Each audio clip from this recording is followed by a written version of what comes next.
Noreen as the speaker, Herzfeld as the speaker to finish our course, because last year the talk she gave was so inspirational. I just thought it was a really great one to end on, and actually very thought-provoking and reflective. And she tells me it's going to be the same talk. So I know it's the end of a long week, and you know some people have had to go already, but please stay with us.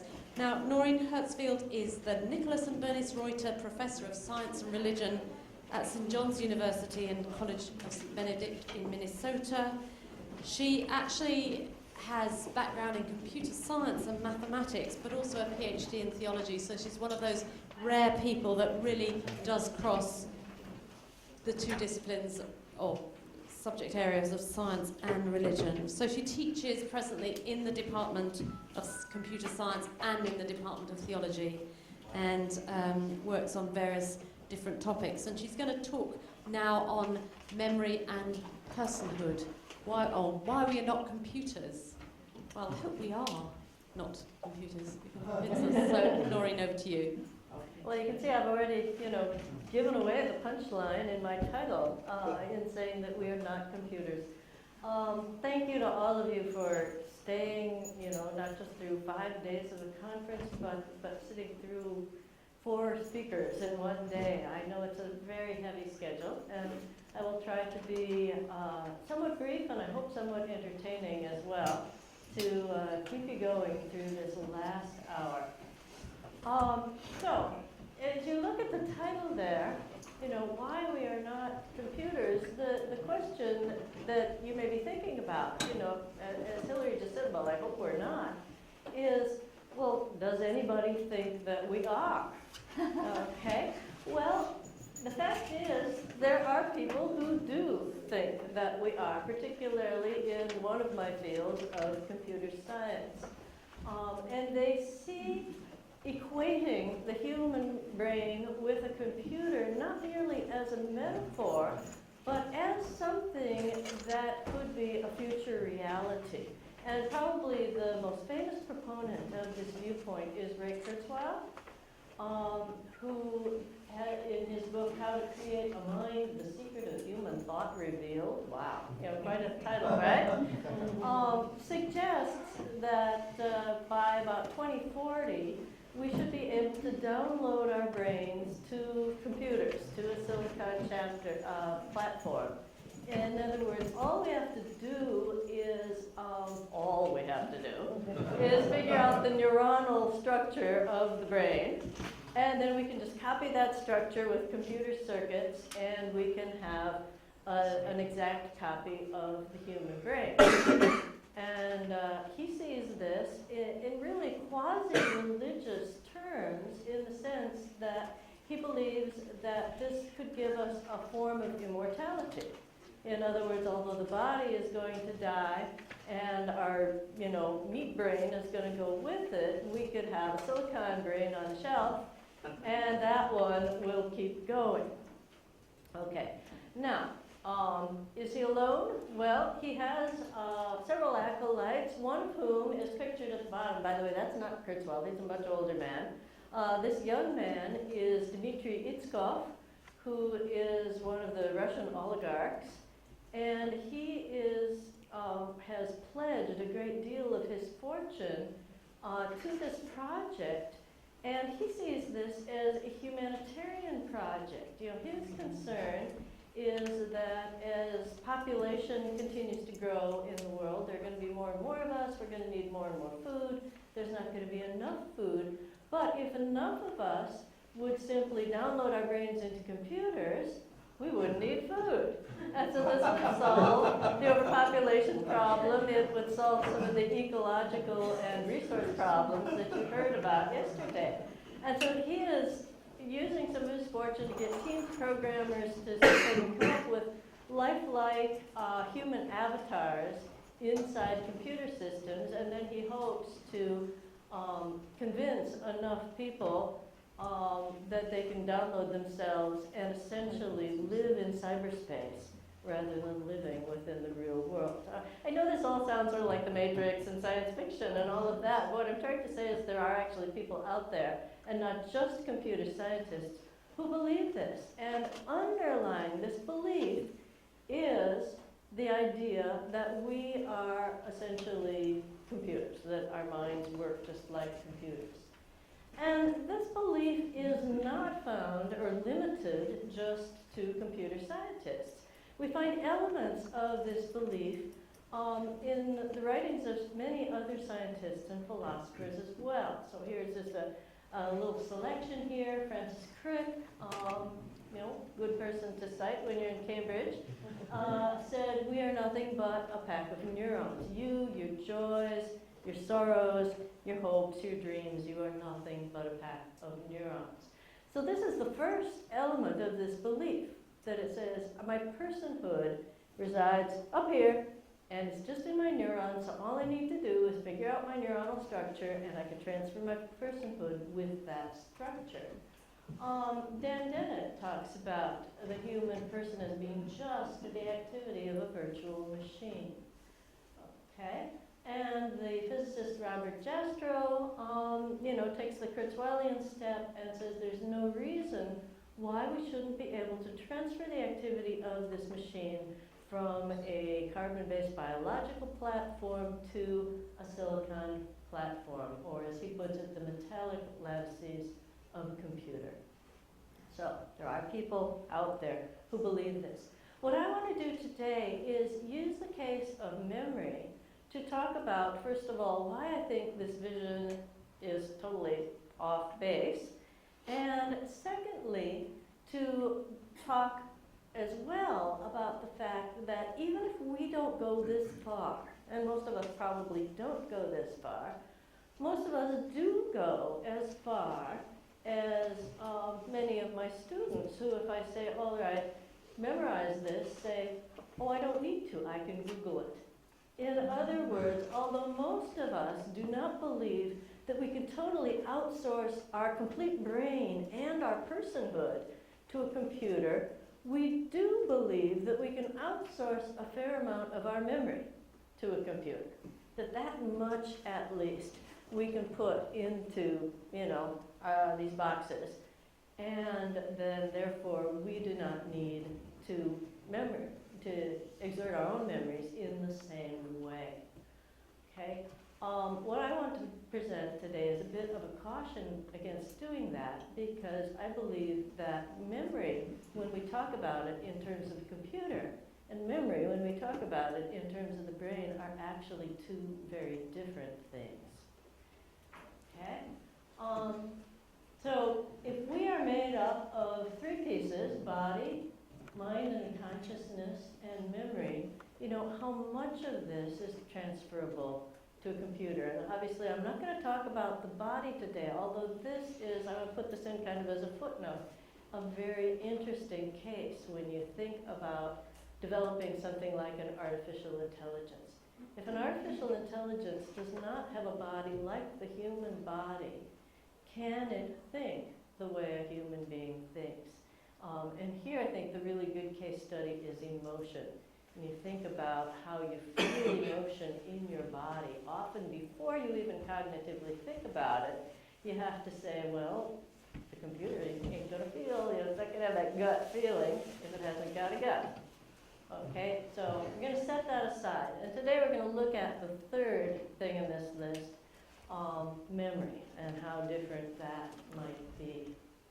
So we're going to talk first of all about how we experience memory, then how our memories work in very simplistic terms, okay?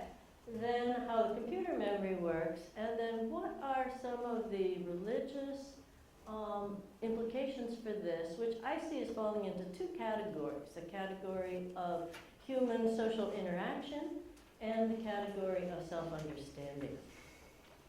So, let's start first. Well, the place to start if you're going to talk about memory is with Proust, of course. In À la recherche des temps perdus, Marcel Proust talks about how he bites into a madeleine and how it is the sensory feeling, the smell, the taste, the texture of the madeleine that brings up a particularly vivid memory for him. He writes, "As soon as I had recognized the taste of the piece of madeleine, soaked in her decoction of lime blossom, which my aunt used to give me. Although I did not yet know and must long postpone the discovery of why this memory made me so happy, immediately the old gray house upon the street where her room was rose up like a stage set. Okay, now hidden within this brief sentence or two about memory, I want you to notice several things. The first is his memory is touched off with a sensory cue. Okay, it's the smell and the taste of the mandolin. Okay, the second is there's a lot of emotion. He says, I don't know why, but this made me really happy. The third is that he says the memory just rose up, okay, like a stage set. And that, I think, gives us a false illusion about memory, which is just that we've got every memory packed into a neat little box, and all we need to do is sort of go through the files, tick, tick, tick, tick. Oh, there it is. Look, here's her house. That's not quite the way it works. Vladimir Nabokov, in Speak Memory, adds one more thing that I want to add to this. And he says, I see again my schoolroom in Vera, the blue roses of the wallpaper, the open window. Everything is as it should be. Nothing will ever change. Nobody will ever die. Okay? So he has a detail that I think is both ironic and telling. And that is the idea that memory makes the world eternal and unchanging. Okay? But does it? I'd like you to think for a minute about an early memory from your childhood. Okay, there's me, circa about age 5. So just go back, that far. And think of a memory. As you do this, what do you notice? What comes to you? Yeah. I see myself. You see yourself, okay? So it's almost like you're third person. Yeah. Okay, what else? I remember the feeling. You remember a feeling, right. I'm in a place. You're in a certain place. I'm not able to remember many things Okay, from this age. you're not. There's some alienation. Okay, there might be some alienation. What kind of alienation? I think back to my early childhood, for example, sometimes it's hard for me to imagine that that's really me. Like another person. You're back into the third person sort of view. That was already mentioned. Yeah, all of these things are part of it. When I think back, one of my earliest memories is of a birthday party. When I was 4 or 5, my parents had invited a couple over that had children about my age, and I don't remember a thing about the party. So, as you pointed out, your memory is very partial. I have no idea what went on at that party, what kind of gifts I got, what we ate. I don't remember any of that. What I do remember is actually before the party, drifting around the house in my party dress. And I remember it was, my birthday's in early September. It was a hot, late summer afternoon. It was windy. Clouds were amassing in the west. And, as happens in Minnesota, we can often have very violent storms on late, hot summer afternoons. And so I remember a feeling of mixed excitement that I was going to have a birthday party and apprehension about the storm. Okay? But I have to ask myself, how much of that do I really remember? In other words, how much of that apprehension is from that day, and how much of it has been built up over the years, came from multiple experiences in my childhood on late summer afternoons? How much of my view of myself drifting around the house in my party dress comes from the fact that we have a photograph in my parents' photograph album. And I say, oh, there I am, drifting around the house in my party dress. Okay, how much of my memory of feeling anxious might not come from looking at the expression on that little girl's face as she looks out the window? And so I say, I'm anxious about the weather. Do I really remember that? Or do I see that when I look at this photograph? Okay, a second story that I would like to tell has happened much more recently. About 10 years ago, a new colleague began teaching at my university. And, about a year ago or so, he and I were talking, and the subject of how we first met came up. And we laughed together about it because it was a bit of a funny story. We were both leaving a faculty meeting, and he was walking with a third colleague of ours, Steve. So Nick and Steve are walking down the hall in conversation, and I fell in step with them. And Nick immediately stopped talking. And Steve turns to him and he says, "Well, what's the punchline?" So it turns out Nick was actually telling a dirty joke. And Nick turned to Steve and said, "Not with a lady present." Steve looked around Nick to see who was there and said, "Oh, that's not a lady, that's just Noreen." And both Nick and I remembered this conversation pretty close to verbatim, although Steve denied that he ever said that. He said, "Oh, I'm pretty sure I said, oh, that's just Noreen, she can take it." No, you said, "That's not a lady." That's Noreen. Of course, I've been the only woman in the computer science department for these many years, and they tend to think of me as one of the guys. So anyway, when Nick and I were retelling this story, we had all that. Then we got to the details. And I said, it was December. We were leaving the auditorium in the science hall and walking across a snow-covered parking lot. And Nick said, "No, we weren't. It was October. And we were going down the stairs in the quadrangle building." Most of you are probably old enough to remember the musical Gigi. We were like the two old lovers, "That carriage ride, you walked me home. I lost a glove, you lost a comb. Ah, yes, I remember it well." You see, we were doing the same thing. We were doing the same thing with each other. As soon as we got to the details, we were totally different memories. We each placed the encounter in our own academic building, where our office was. We had different times a year. The question, of course, that arises is, what was going on here? Why were our memories so different? And this illustrates the way that memory works in human beings. In other words, we don't just have files in there and go, here's the file, and pull out a memory in a whole piece. Okay? What we store instead are tiny bits and pieces. And as the psychologist Ulrich Nieser has said, out of a few stored bone chips, we remember a dinosaur.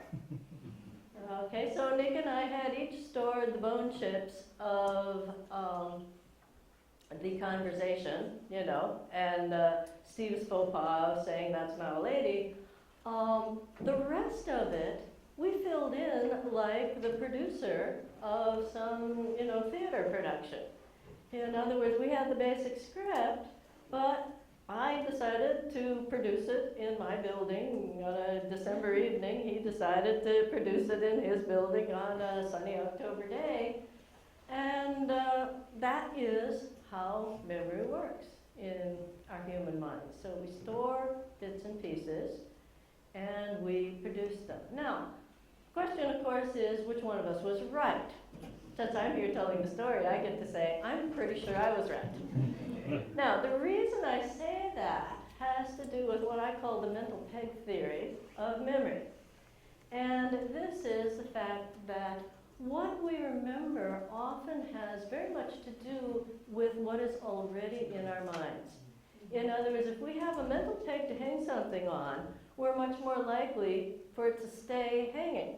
If we don't have a lot of mental pegs, and this is what I often tell my students when they say, I don't need to memorize anything, I can always Google it, is I say, then you are really going to know very little, because it's the associations with things that are already in your mind that help you to remember things. I said, think of it of your mind as a closet. If you have no mental pegs in your closet, everything that comes in is going to land in a heap on the floor.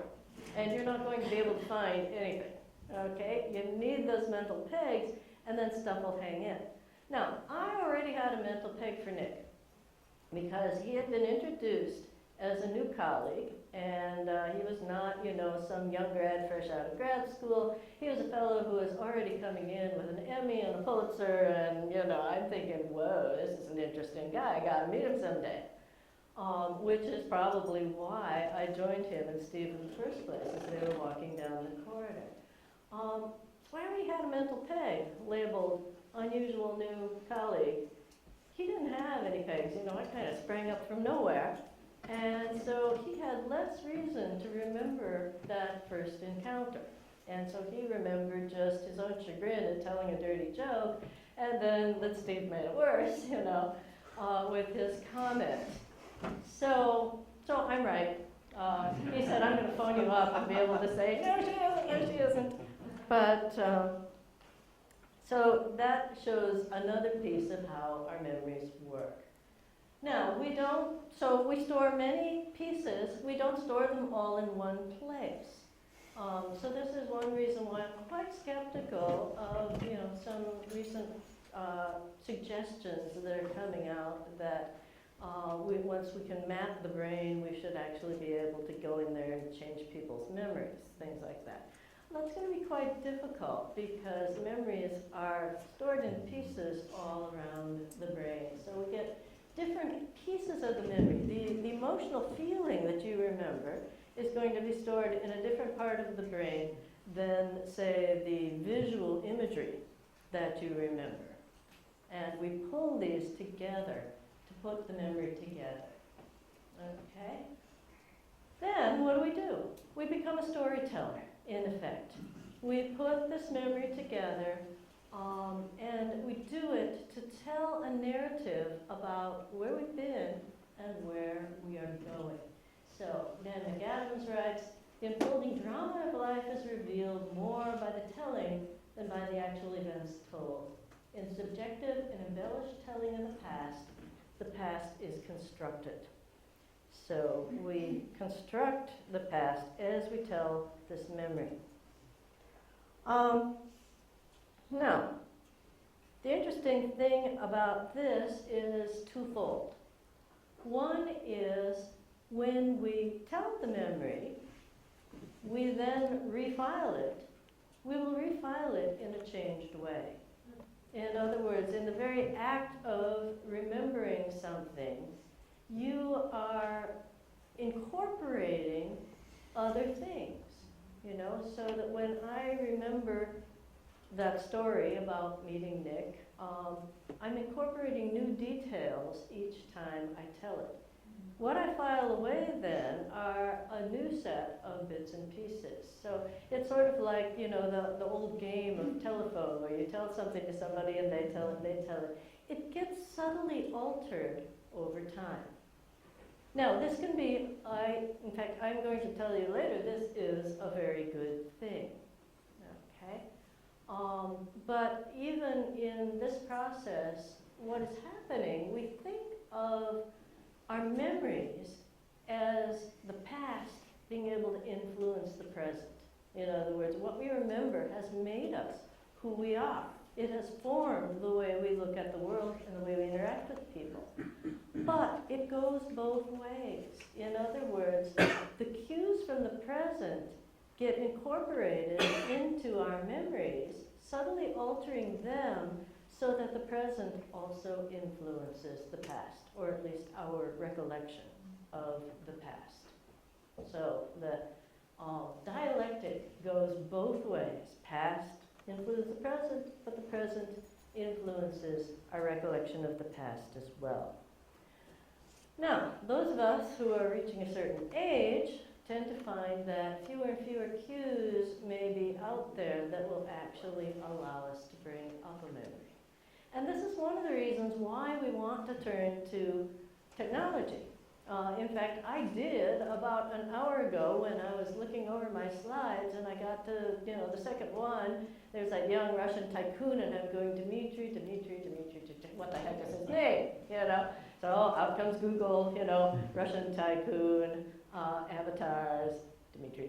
Hey, got it, So we do need to outsource our memory somewhat, especially as we get older. And we dream of this idea of having a perfect memory. However, that is actually a very bad idea.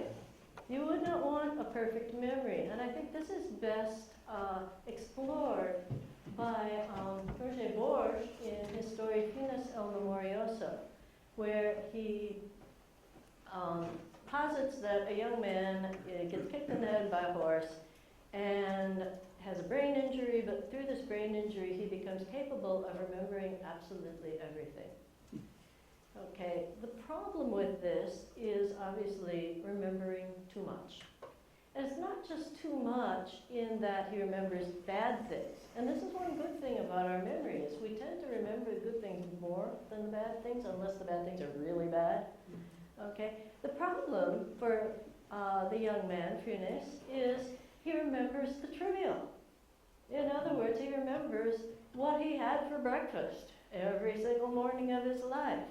He remembers looking out a window like that and what the pattern of the leaves of the trees looked like. And therefore, he comes to, basically, he cannot see the forest for the trees.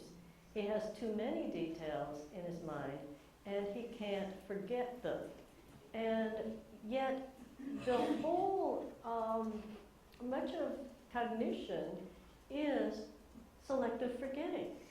In other words, if we remember every detail of something, we have too much in our mind. What we need to do, and what our minds do admirably well, is decide what pieces we need to remember and what pieces we need to forget. Okay? As Borges puts it, to think is to forget a difference. Okay? Therefore, we are able to categorize. By categorizing, we are then able to think about things in more general terms. And so this is all very good for us. And, just to give you a quick example that's somewhat analogous to this process, think about when you learn how to drive a car. If you can think back to those first few times you drove a car, you're there thinking, steer, steer, steer. Oh, wait a minute, shift. Whoa, wait a minute, where's the, oh, I haven't checked the rearview mirrors for a while, and you're thinking about each bit of driving.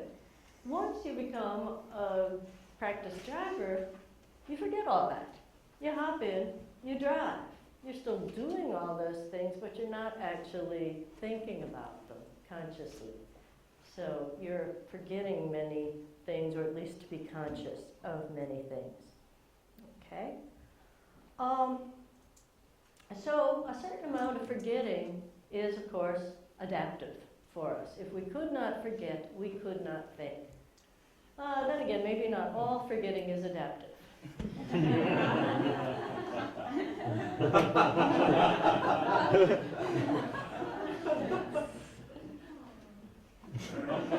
All right. Now let's talk about, that's how human memory works. Now let's talk about how computer memory works. Computers are all about memory. It is memory, really, that is not calculation, not computation. It is memory that underlies the whole strength of the modern computer. Now here we have a picture of one of the first computers. Actually, they initially called the women who were running these things the computers. And then there was the machinery. Okay, the first computers basically had to be rewired to do every task. And so usually there would be lots of operators, and they would be wiring up the computer to do a particular task. When that was done, they'd have to unwire it and then rewire it for a different task. Okay? It was John von Neumann who finally was able to realize a dream that goes all the way back to Alan Turing of saying, we shouldn't have to do this. We should be able to just give the computer a list of instructions and let it follow the instructions. And von Neumann made this happen and came up with the concept of the stored program. So in our computers now, we store this list of instructions in the computer memory. We store the data those instructions need in the computer memory. And then all the computer really does is read the first instruction, decide what data to fetch, send that to the proper circuits in the processor, get the result, move on to the next instruction. Okay? So the program is stored in memory, the data is stored in memory, everything is in memory except for a very few processing chips. And I actually do an exercise when I used to teach beginning computer science to the students to have them figure out how many dedicated circuits they need in a processor to do basic mathematics or basic arithmetic in a computer, and to design those circuits. And it turns out you need how many, do you think? You might need 5 million. 5 million. Well, it turns out you need 2. Oh. Okay? You need to design a dedicated circuit for addition, and you need to design a dedicated circuit for essentially some form of equivalence or greater than or less than. Okay? And you can do an awful lot of basic arithmetic with just those 2. All the rest you can build up with programs. I mean, think about it. Multiplication can just be subsequent addition. Subtraction can just be adding a negative number. Okay? Division can be subsequent multiplications in a negative way. So there are many, you can do almost everything in computer with very few circuits. And you actually find that the standard computer as we know it, it has a lot more than 2, but it doesn't have that many. Almost everything is done with programming. And you can have a very small circuit set in the processor. Okay, so computers are basically all about memory. And our recent advances in computing power come especially from advances in the speed of our processors so that we can use very large databases, in other words, just very large memory, to figure things out. The difference, however, is that the computer reduces memory basically to storage. In other words, something that gets stored in the computer, there it is. Okay, that's it. It just sits there. And that's so different from our process. Now, we'd like to think that things that we put in the computer are static and totally unchanging. And in an ideal world, of course, they are. And we know that in an unideal world, data gets corrupted. Okay, sometimes it degrades over time through multiple transmissions over the internet or from machine to machine to machine. Mistakes can happen in transmission. Sometimes, of course, it gets intentionally degraded or changed. And I always love putting up this picture here. That's the patriarch of the Russian Orthodox Church. And the photograph that initially came out in the Russian newspapers is this one over here. And people looked at that, and if you look really carefully at that, you'll notice something rather odd. And that is, of course, that the patriarch is not wearing a watch, but the table is. Okay? So this is just to say that obviously stuff that gets in a computer can be changed. So although we think of it as static, it doesn't have to be. Well, here's the real picture as it was taken with the watch on his arm. And they took the watch off thinking it was a little fancy for a prelate to be wearing. So we think of this information in the computer as static. Now, one of the things we need to be aware of when we outsource memory to the computer is precisely it's maybe not as static as we think. When you outsource a memory, you lose control of it. Okay? So it can be changed by other people. Okay? Or it may become inaccessible. I mean, how many of you have tried to go back to some web page you were interested in only to get, instead that page is not available to come up?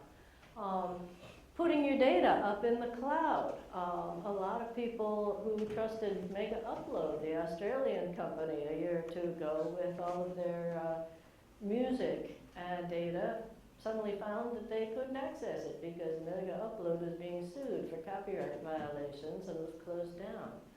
So when you outsource your memory, you lose control of it, It might be changed by others. And again, for many of us at a certain age, how many of you have a forlorn pile of floppy disks in some corner of a disk drawer? There's memory there, but boy, you can't get at it, at least not very easily. Okay, so computer memory, it's largely static, but static in a somewhat uncontrollable way. It's also largely large, and that is its biggest advantage.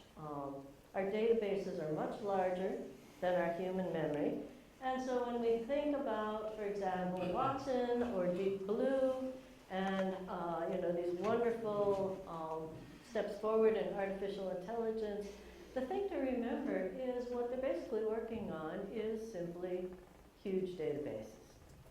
Okay, for Watson, that's kind of obvious, right? For Deep Blue, though, it was the same thing. Deep Blue didn't really know how to play chess. What Deep Blue had in its database was every game Kasparov had ever played. And so when Kasparov would make a move, Deep Blue would simply go to the filing cabinet and go, did he ever make that move before? Oh, here, he made that move in, 85 in this game. And the next move he made was this. Aha, So it was all done with databases. Same thing with, say, Siri on your iPhone. We'd like to think, well, Siri speaks English, and understands English. Well, what Siri really has is a great big database of common English phrases. And again, here's a phrase, runs through the database, looks for as close a match as possible, and then says, what did a human person say? Same thing with Google Translate. Human translators have done all the work. Google Translate simply has a huge database of human translations and says, what's the closest match I can come up with? What did the human translator say that ought to be? So the computers are piggybacking on us. They're not coming up with these things. They're looking through a database to find out what we have done in the past. Okay, so to the last part. What does this have to do with religion? Okay, what are some implications of this difference? In other words, Gregory Bateson said, is this a difference that makes a difference? Does it matter that computer memory functions quite differently from human memory? I think it does. And I want to talk about 3 areas here. The first is the question of forgiveness and change, then the question of immortality versus resurrection, and finally, are we looking here at a new form of dualism? Okay, so first, forgiveness and change. I teach at a Benedictine university, and the monks that live there follow the rule of Saint Benedict. They also, when they enter the community, they take 3 vows. And these are not the vows you would normally think of, poverty, chastity, and obedience. Those are the mendicant vows. For a Benedictine, the vows are, see if I can remember them all here, stability, that they will live in this community and stay in this community and work out their salvation with this group of people. Obedience to the abbot and to the rule of Saint Benedict. And then the third one is a rather odd vow called conversatio. Oh, okay, conversatio. And this is not conversion, really. That would be conversio, okay? And but what is it? When I talk to some of the monks about this vow, they say that the vow that they actually take, let's see if I can get the exact Latin here, is conversatio morum suorum, which kind of literally means the way of life of his behavior. And I promise to live the way of life of my behavior. But what they really think that conversatio means is a sort of continual conversion of life, continual conversion of heart, continual transformation. Or maybe what we might think of, you've heard today a lot about the image of God, and the Bible also talks about our growing in the likeness of God. And that conversatio is about growing in this likeness of God. So it's a life of continual change. Esther de Waal describes conversatio as the recognition that God is not only eternally faithful and dependable, but also eternally unfathomable and unpredictable and changeable. Okay, so there's stability, staying stable, staying there. There's conversatio, always changing.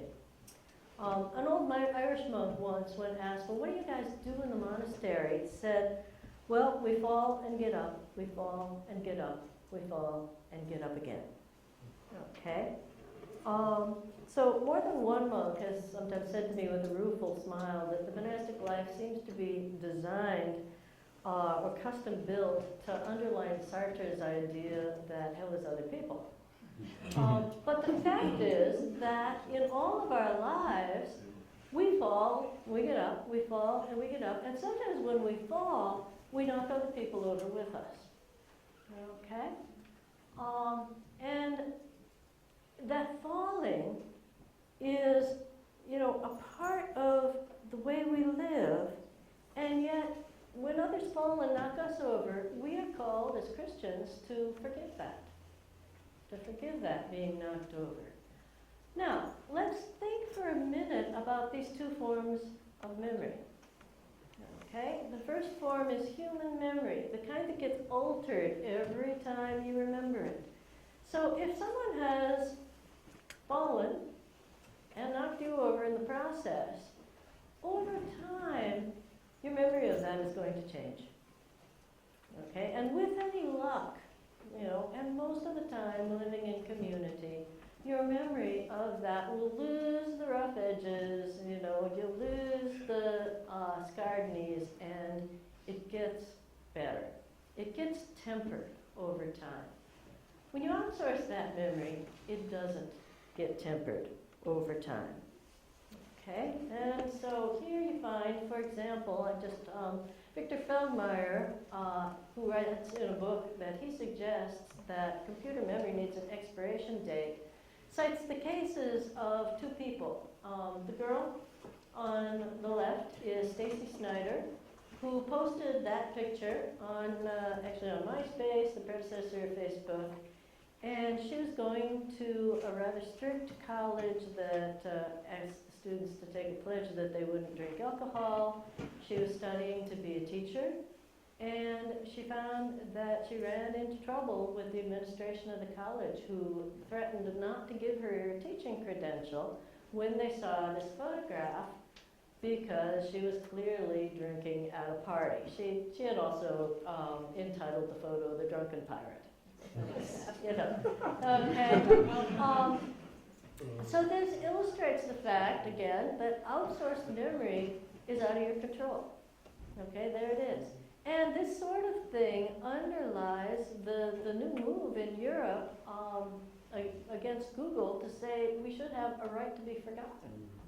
In other words, she hoped that the administrators were not going to see this photo. Well, once something is out there, anybody can see it. Anybody can access it. I always tell my students, your email is as private as a postcard or a bulletin board. Remember that when you write things. The guy on the left, his name is Andrew Feldmar. He was a researcher at MIT and researching into psychedelic drugs back in the 60s. He wrote about his experiences dropping acid in a little-known article in a professional journal. He lives in Canada, his son lives in Seattle, and at a certain point, when he was trying to cross the border from Canada into America, he was denied entry to the country. And it was because the border agent had Googled him. Somehow this article came up, and he said, hey, you've done illicit drugs. You can't come into the country. Even though he did that all the way back in the 60s. So the question is, of course, should there be a right for things that are stored on the computer to be forgotten. The problem is it's almost impossible.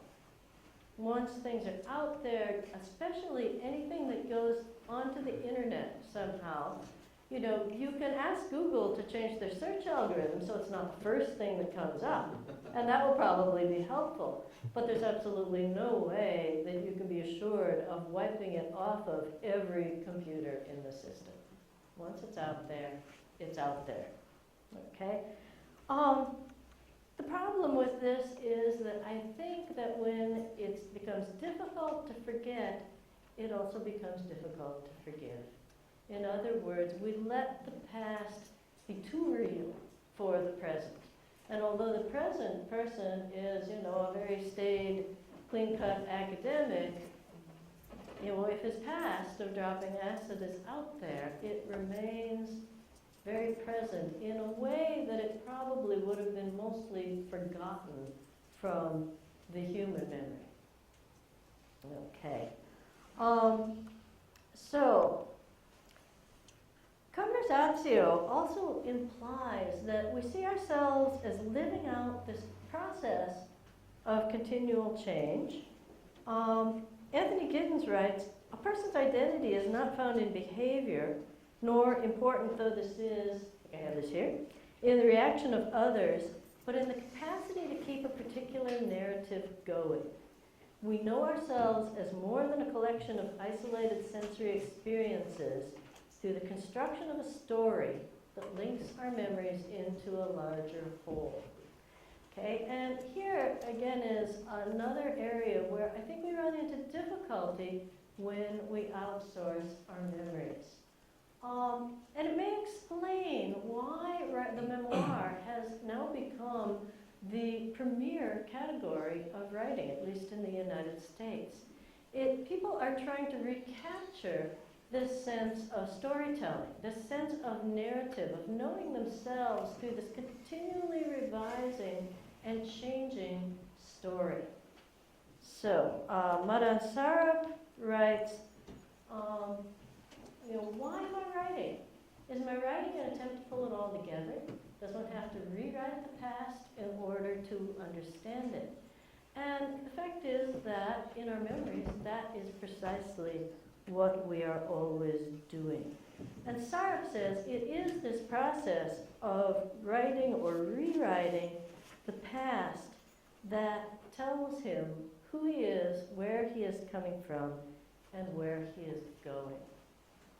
Now, outsourced memory also runs into the problem of making us devalue direct experience.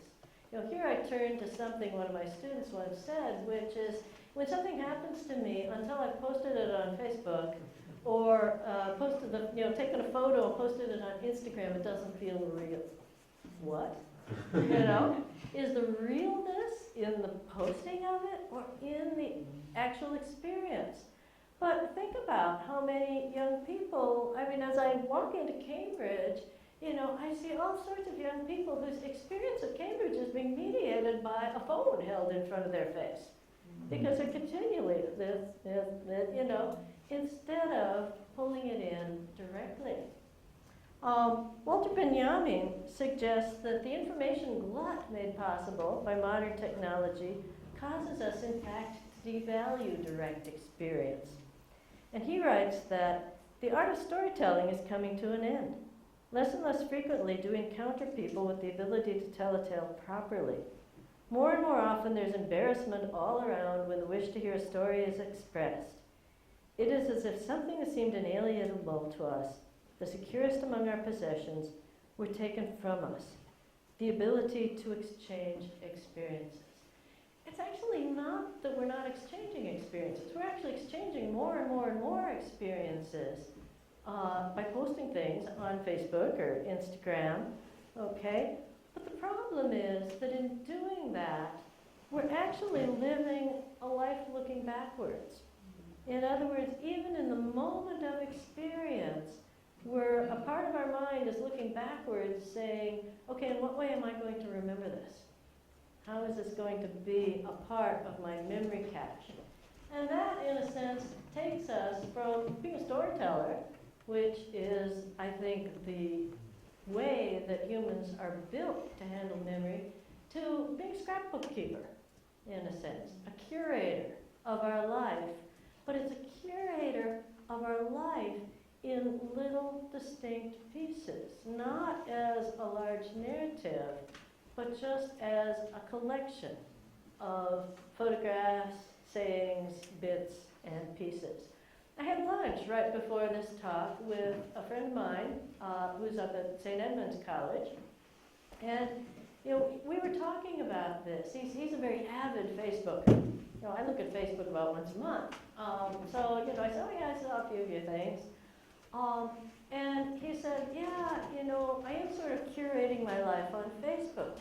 I said, right, and you have a 9-year-old son. And when your son says, Daddy, what was it like when you met Mommy? Do you send him to your Facebook page? And say, okay, son, go look at my Facebook page from that year. No, of course not. You tell him a story. And I said, I'll bet the story you tell him is different from when he was 4 and when he was 6 and when he was 8. He says, oh yeah, you bet it was. He said, it'll be different when he's 20. That part we haven't told him. But I said, in the process, you're bringing him into the process as well. The storytelling, it gets changed every time. And that is the difference between this memory and curating a Facebook page or an Instagram page. Okay, so now let's go back to Kurzweil and Jastrow and their dream. Could we download our minds into computer? We're going to end up with the same problem. In other words, even if we could figure out the neuronal structure of the brain, it's going to be a snapshot in time. It's going to be the neuronal structure right at that moment, and that's what's going to go into the computer. Anything that happens after that, 30 seconds later, what's in the computer and what's in your head is going to be different. Because yours is in a process of change, it is not. Or if it does change, it's going to go off on its own path completely. And that would be a completely different path because it doesn't have a human body. Think about Proust and the Madeleine. For Proust, it was the sensory experience of the Madeleine. Well, no Madeleines for the computer, okay? And as soon as he remembered, he changed that memory through that sensory cue. Computer can't do that. It's not going to have the same sensory cue. Is this a dream for a new way to come up with immortality? No, because it's not going to be you. From the minute you're unhooked from that machine, it's going to be something completely different. And that, I think, is why the idea of resurrection within the Christian context is much more powerful than this idea that we could download our brains and keep going. Well, first of all, those silicon brains aren't going to last forever either. They're going to degrade, disappear. Someday the sun will go nova, right? So that's a long time. Resurrection says, no, we're going to come on a completely different way, in a completely different platform. But it's also resurrection of the body. It says we're not going to be just our brain. Underlying this whole view that we are just computers and we can either be replaced by computers or downloaded into computers is just a new recursion of Cartesian duality, of a duality that says we are just a brain. And that is not the vision of the human person that we find in the Judeo-Christian tradition. So, I want to end just by saying, I hope you're not thinking that I'm really down on technology. I am a computer scientist, okay? I love this stuff. And I couldn't have told you about Dmitry Itzkov if I hadn't, had my iPhone and been able to look him up. So a certain amount of using the technology to remember is good. Using the technology totally to remember is not good. And so, whenever I think about how to use technology, I come back to, what Jesus said when he said, render unto Caesar the things that are Caesar's and render unto God the things that are God's. The mistake that I think we make is when we want to use computers as a surrogate, whether it's in artificial intelligence or, as a surrogate for our memory. What we really want, I think, out of computers is a partner. Okay, so don't put all of your memory into the computer basket. You want to keep your memory as that narrative that tells you who you are, where you've been, and where you're going. But occasionally when you need to look up a name or something like that, you have that nice little partner in your pocket who you can say, yeah, what was that guy's name? And up it comes. So I think when we handle our technology that way, we're going to find that it's an aid. When we try to let it be more than, let it be a metaphor for ourselves, then it's going to be a stumbling block. Thank you.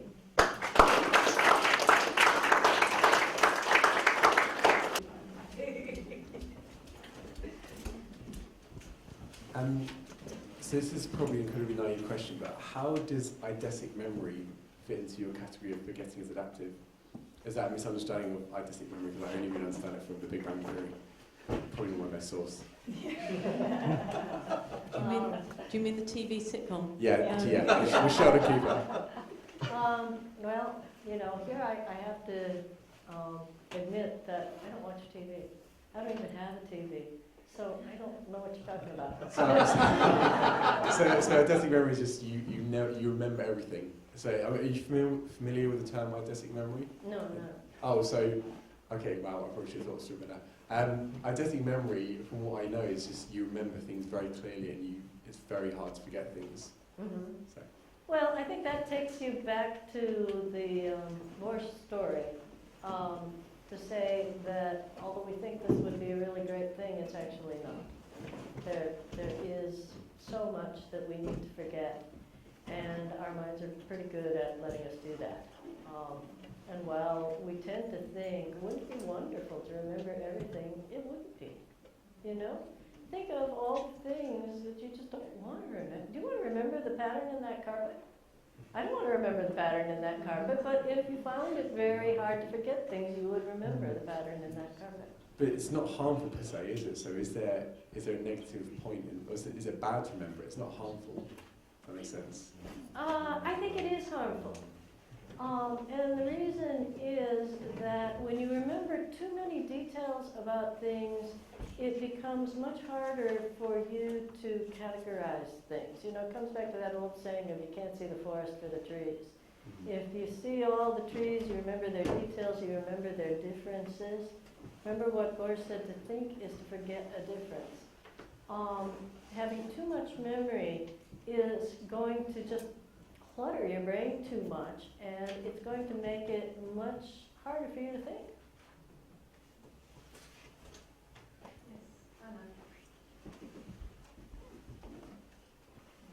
Your comment about it being harder to think if you've got too much memory, is it the quantity of memory or the ordering of it? So surely if you could have different levels where the pattern in the carpet and the exact intensity of light outside could be filed further back and only accessed if, I don't know, you really, really needed to remember the exact pattern of something.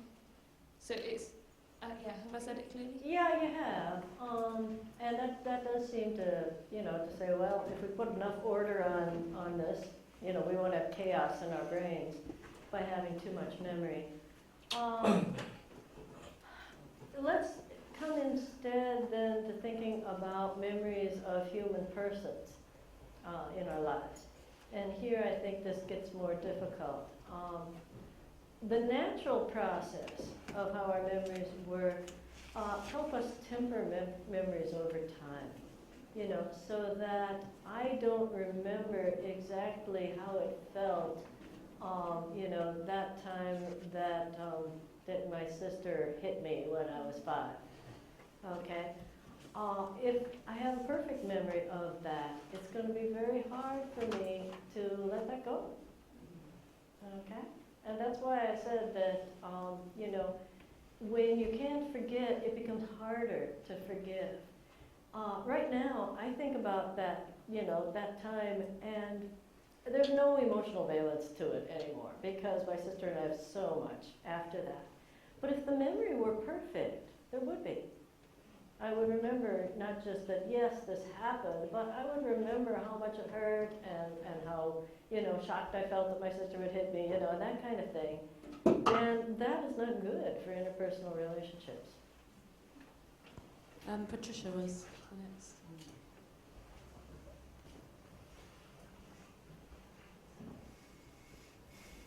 A few years ago, there was a lot of debate about false memory syndrome.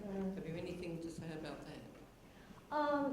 Well, just the fact that it shows how suggestible our memories are, really. And this, you know, again, the way our memories change over time, we build up that stage set for the parts that we don't remember. And it's that process that also makes us susceptible to false memories. That if somebody tells us over and over again, oh, remember the time you were lost in that store, you know, eventually we build a picture of it in our minds and we file that away so that we then say, oh yeah, I was lost in that store. Yeah, I remember that. So the ability to create false memories comes from that very process of how we create memories in the first place. And it definitely is a danger, particularly when used, as it often was, with trying to get children to have memories of abuse. Okay, we've got time for one last question, and then you can put your questions in the box, and some of them will get picked out in the question time. Bernard. You say it would not be beneficial to have perfect memory. Just make the observation, not equating perfection with accuracy, that throughout the ages, the person with the accurate memory always tended to be revered within a community, because with the accurate memory, they could retell the community's story, or the key stories, accurately, repetitively, word for word.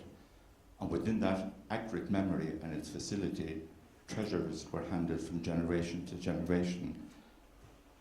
Those treasures may have been part of the building of the Bible, but the gift of accurate memory is probably less revered in a literate society, or certainly a technological society, than in former times.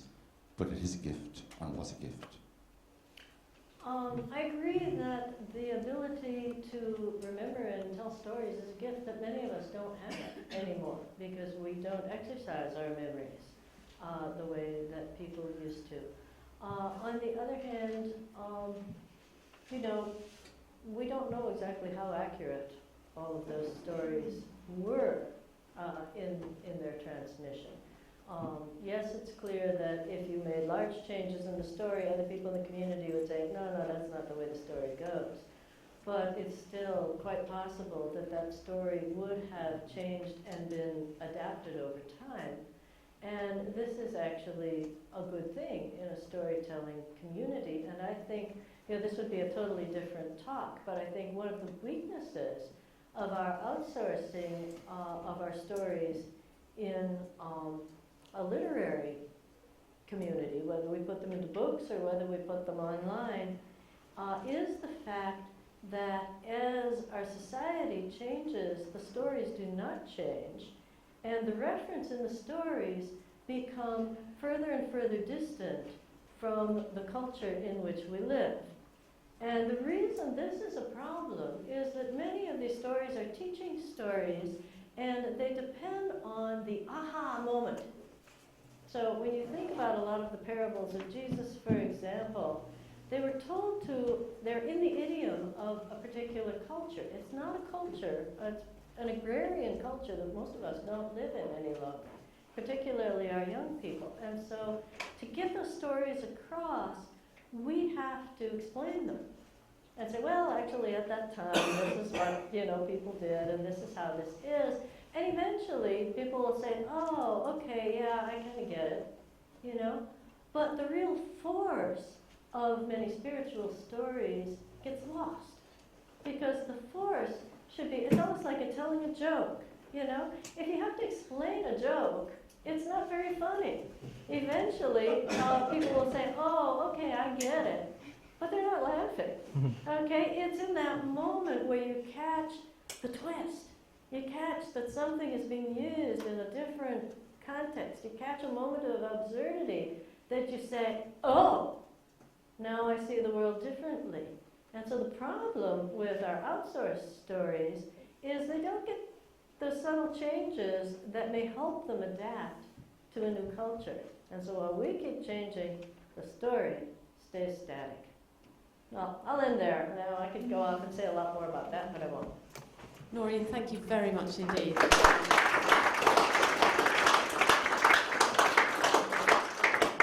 Okay, we're just going to take another 5-minute break.